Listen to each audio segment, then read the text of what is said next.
అన్నయ్య మీదన తిరుగుబాటు చేసినటువంటి షర్మిల సంచలనాత్మక వ్యాఖ్యలు చేస్తుంది. నిన్న వదినని మీద తీవ్ర ఆరోపణలు చేసింది. ఇప్పుడు తాజాగా అన్నయ్య ఓడిపోతున్నానని భయపడిపోయాడు, అందుకే విదేశాలకు పారిపోవడానికి పాస్పోర్ట్ రెడీ చేసుకున్నాడని మాట్లాడుతోంది.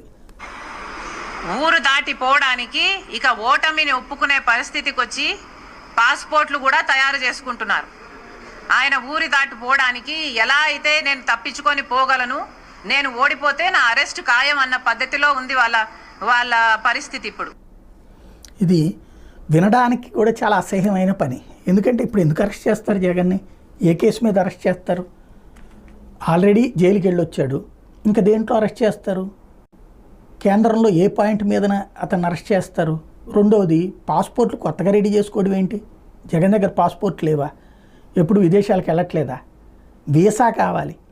వీసా అన్నది ఆటోమేటిక్గా ఉంటుంది.